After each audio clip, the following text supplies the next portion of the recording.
بسم اللہ الرحمن الرحیم۔ السلام علیکم ورحمۃ اللہ وبرکاتہ۔ دوستو ہم پھر سے آپ کے لے کر حاضر ہوئے ہیں قاری حنیف صاحب کا بیان۔ دوستو بیان کا عنوان ہے حضرت عمر فاروق رضی اللہ تعالی عنہم اجمعین کا واقعہ۔ دوستو بہت ہی زبردست بیان ہے، چلے دیر نہ کرتے ہوئے بیان کو شروع کر لیتے ہیں۔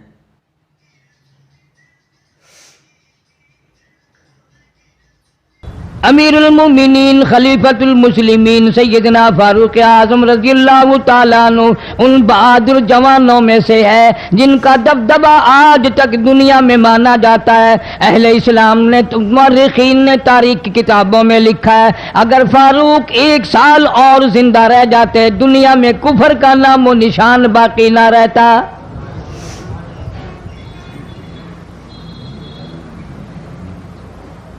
جناب فاروق اعظم رضی اللہ تعالیٰ عنہ بہت بڑا عظیم انسان ہے، بہت بڑا آدمی ہے، بہت بڑی ہستی کا مالک ہے۔ جناب مدنی کریم صلی اللہ تعالیٰ علیہ وسلم کی دعا کا ثمر بن کر آیا، دعا کا نتیجہ بن کر آیا۔ ابراہیم علیہ السلام نے بیت اللہ کی تعمیر کرتے وقت دعا مانگی، بیت اللہ بناتے وقت دعا مانگی، امام الانبیاء صلی اللہ علیہ وسلم کو مانگا، گویا خلیل اللہ نے حبیب اللہ کو مانگا۔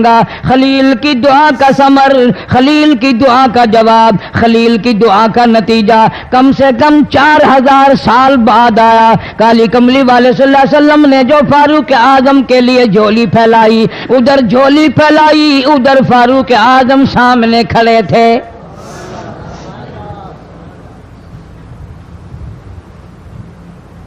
ملتان کے مسلمانوں کبھی تو سوچا کرو مانگنے والے کی جھولی بھی دیکھ۔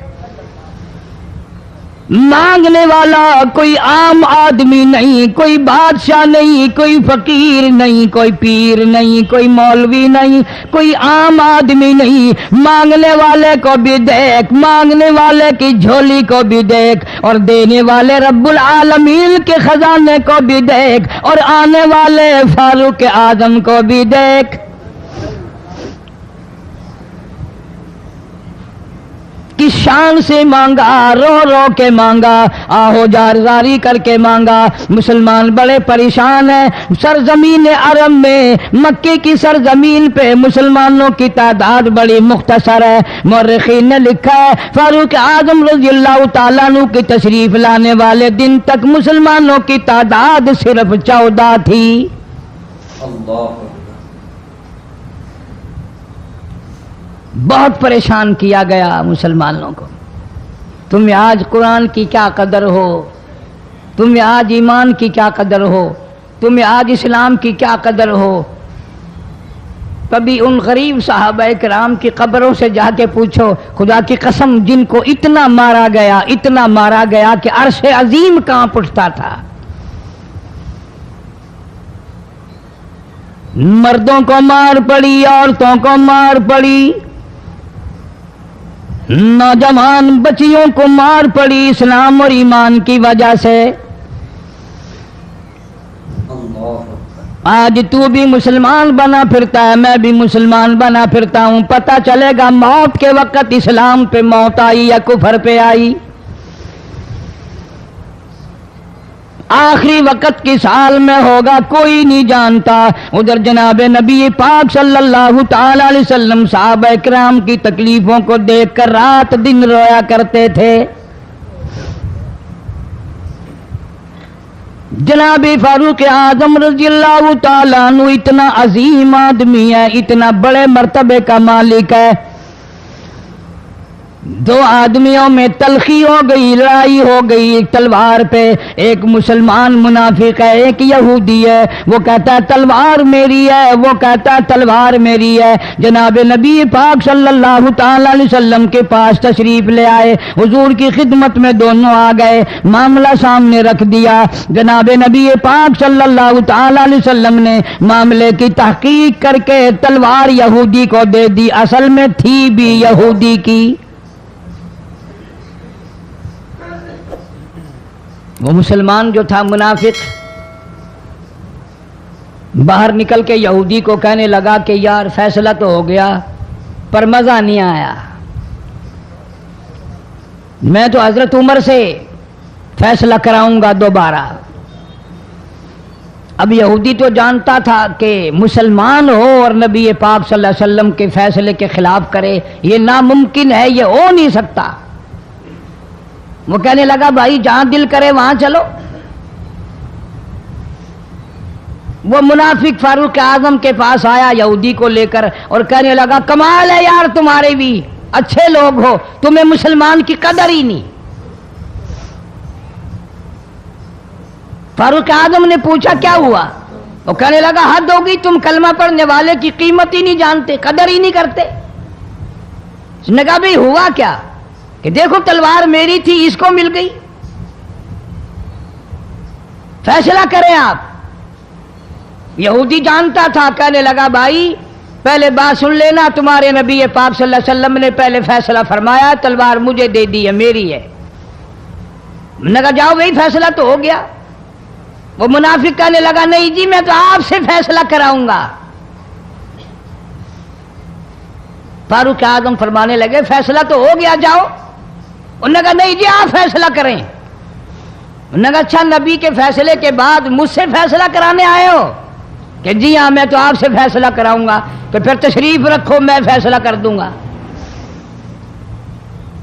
حضرت عمر رضی اللہ تعالی عنہ تشریف لے گئے اندر، گھر میں تلوار لے آئے، فرمایا اب بھی چلے جاؤ فیصلہ ہو گیا۔ وہ منافق کہنے لگا نہیں جی آپ فیصلہ کر دیں۔ انہوں نے کہا اچھا میں فیصلہ کرتا ہوں۔ اٹھائی تلوار، ماری گردن پہ، وہ جا کے پڑی کہ جو میرے محبوب کریم صلی اللہ علیہ وسلم کے فیصلے کو نہیں مانتا، میرے پاس اس کے لیے یہ فیصلہ ہے۔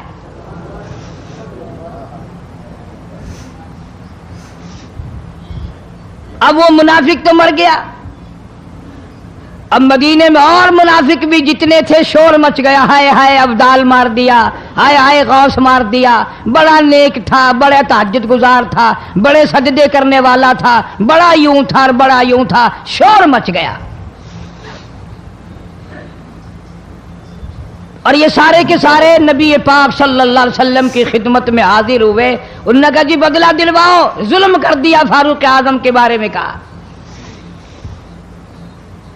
آپ صلی اللہ علیہ وسلم نے معاملے کی تحقیق فرمائی، تو آپ نے فاروق اعظم رضی اللہ تعالیٰ عنہ کو بلوایا اور فرمایا معاملہ کیا ہے؟ تو فاروق اعظم نے فرما دیا جی آپ کے فیصلے کے بعد یہ میرے پاس فیصلہ کرانے جو آئے، اس کے لیے میرے پاس، جو تیرا فیصلہ نہ مانے میرے پاس اس کے لیے یہی فیصلہ ہے،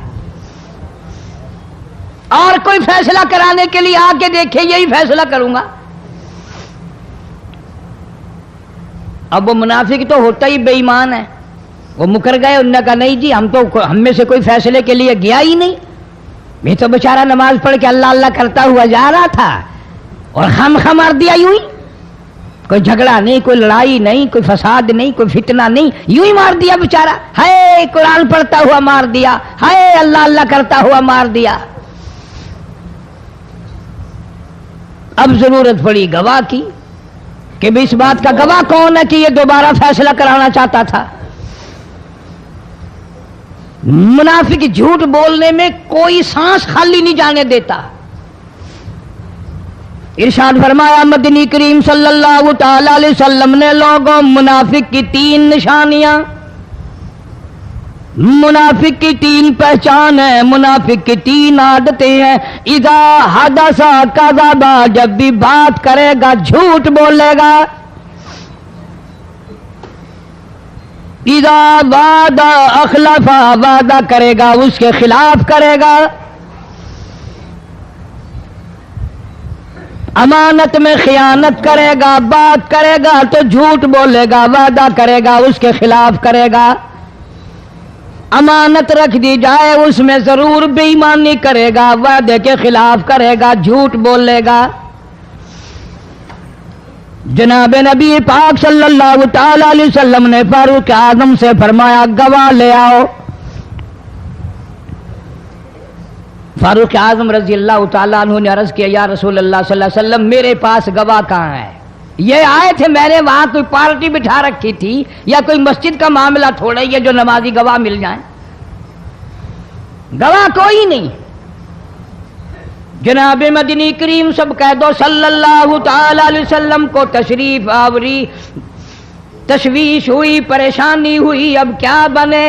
فاروق اعظم کے پاس گواہ کوئی نہیں، معاملہ قتل کا ہے، معاملہ آدمی کا ہے۔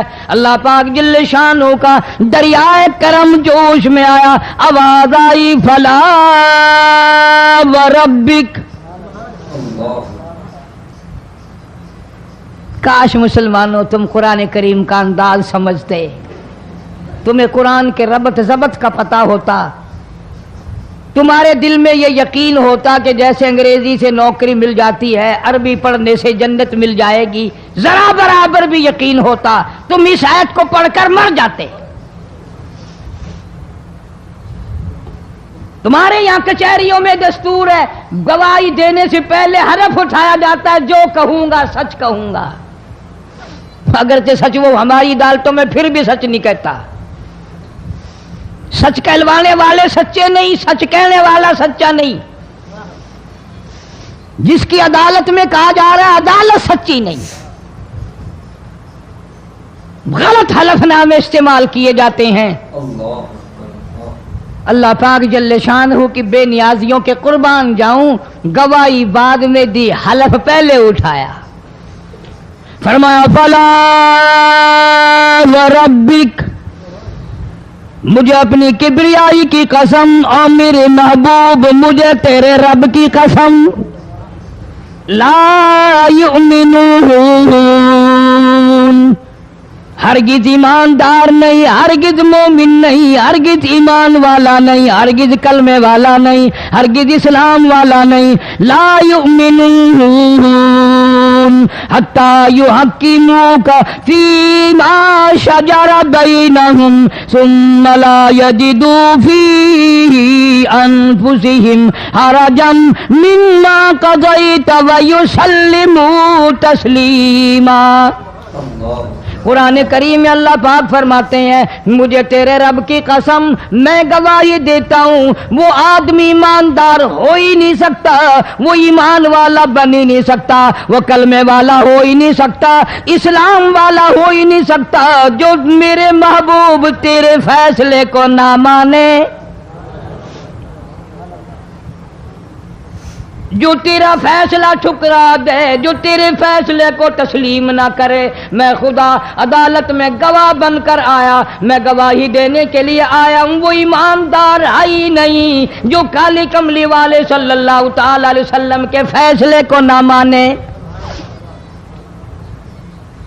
الہ العالمین زبان سے مان لے، اوپر اوپر سے تسلیم کر لے، اندر دل میں کھوٹ رکھے، اچھا نہیں ہوا، صحیح نہیں ہوا، میرا حق مارا گیا، یہ اچھا اسلام ہے، یہ اچھا قرآن ہے، یہ اچھی عدالت ہے۔ اللہ پاک نے گواہی دے دی، فرمائی زبان سے 1000 مرتبہ مانے، لا یجدو فی انفسہم حرجا مما قضیت ویسلموا تسلیما۔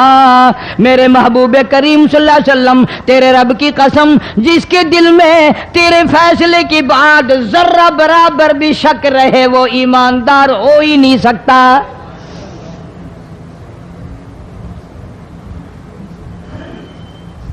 ہم سوچیں تو صحیح، کتنے فیصلے آج ہم اللہ کی عدالت اللہ کے حکم کے مطابق کرتے ہیں۔ فیصلہ کرنے والا بھی اسلام کے مطابق فیصلہ نہیں کرتا، فیصلہ ماننے والا بھی اسلام کے مطابق فیصلہ نہیں مانتا۔ آپ کے سامنے ہے جو کچھ اس کائنات میں ہو رہا ہے۔ جناب فاروق اعظم رضی اللہ تعالیٰ عنہ اس حالت میں تشریف لائے، امام الانبیاء محبوب کبریا حضرت محمد مصطفیٰ صلی اللہ تعالیٰ علیہ وسلم کی ذات اقدس ہے۔ دار ارقم میں نماز کے لیے وضو فرما رہے ہیں، نماز کی تیاری فرما رہے ہیں۔ فاروق اعظم ایمان لانے کے لیے تشریف لائے، حاضر خدمت ہوئے، کلمہ پڑھ کر مسلمان ہو گئے، اور آپ نماز پڑھنے کے لیے کھڑے ہونے لگے۔ دار ارقم کے مکان میں اندر کوٹھڑی میں فاروق پوچھنے لگا میرے آقا یہ کیا کرنے لگے ہو؟ فرمایا اے عمر نماز پڑھنے لگا ہوں، رب کی عبادت کرنے لگا ہوں۔ فاروق اعظم نے پوچھا سارا جہان رب کی عبادت بیت اللہ میں کرتا ہے، خانہ کعبہ میں کرتا ہے، آپ یہاں چھپ کر کوٹھڑی میں نماز پڑھتے ہیں۔ جناب مدنی کریم صلی اللہ تعالی علیہ وسلم کی آنکھوں میں آنسو آ گئے، فرمایا فاروق تیری قوم مجھے بیت اللہ میں نماز نہیں پڑھنے دیتی، سجدہ نہیں کرنے دیتی۔ اگلے دن میں نے نماز کا سجدہ کیا تھا بیت اللہ شریف میں، حرم محترم میں، خانہ کعبہ میں، میری پیٹھ پہ اونٹ کا سارا اوج لا کر رکھ دیا، میں سجدے سے سر نہ اٹھا سکا۔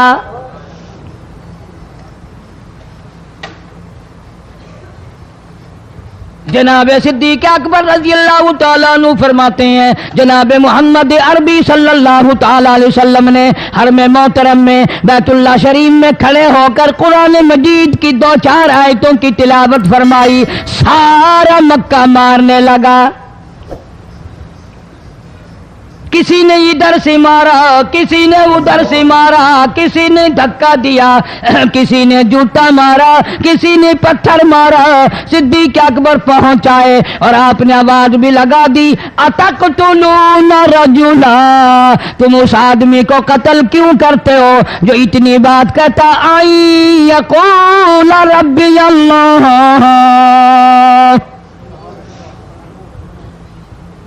کیوں مارتے ہو جو اتنی بات کرتا ہے کہ رب میرا اللہ ہے؟ اس جرم میں مارتے ہو۔ صدیق اکبر رضی اللہ تعالیٰ عنہ فرماتے ہیں میرے منع کرتے کرتے بچاتے بچاتے ہٹاتے ہٹاتے ایک ظالم آگے بڑھا اور اس نے مدنی کریم صلی اللہ تعالیٰ علیہ وسلم کے گلے میں کپڑا ڈال کر اتنے بل چڑھائے۔ اللہ ایک اور کمینے نے آگے بڑھ کر محمد عربی صلی اللہ تعالی علیہ وسلم کے گلے میں کپڑا ڈال کر اتنا زور سے جھٹکا مارا حضور کے منہ مبارک میں جھاگ آ گئے۔ اس دین کے پیچھے، اس قرآن کے پیچھے بڑی تکلیفیں برداشت کی ہیں خود محمد کریم صلی اللہ علیہ وسلم کی ذات اقدس نے۔ آج تم نے تماشا سمجھ رکھا ہے۔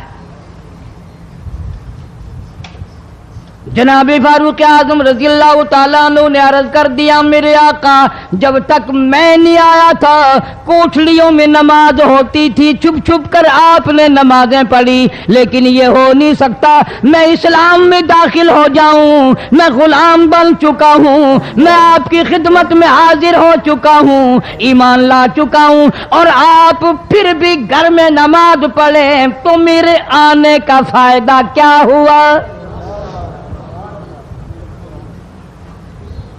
بیت اللہ میں چلیں، خانہ کعبہ میں چلیں، آپ وہاں چل کر نماز ادا فرمائیں۔ عمر تیری قوم مارے گی، ہماری تعداد بڑی ہے، بہت تھوڑی ہے، ہم بڑے کمزور ہیں، مارتے ہیں، میرا گلا گھونٹا گیا، میری پیٹھ پہ اونٹ کا سارا اوج لا کے رکھ دیا گیا۔ خطاب کا بیٹا کہتا ہے آقا سب کچھ ہوا، خود دیکھا اور خود کیا، سب کچھ سنا، سب کچھ ہوا، لیکن یہ سارے معاملات میرے آنے سے پہلے تھے۔ میرے آقا اب چلو بیت اللہ میں نماز آپ پڑھیں، میں جانوں سارا مکہ جانے۔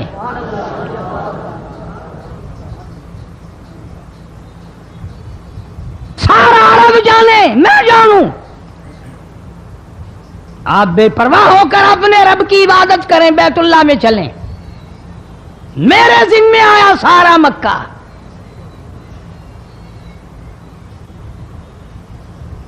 آپ لوگ تو یہ نقطے سمجھیں گے ہی نہیں۔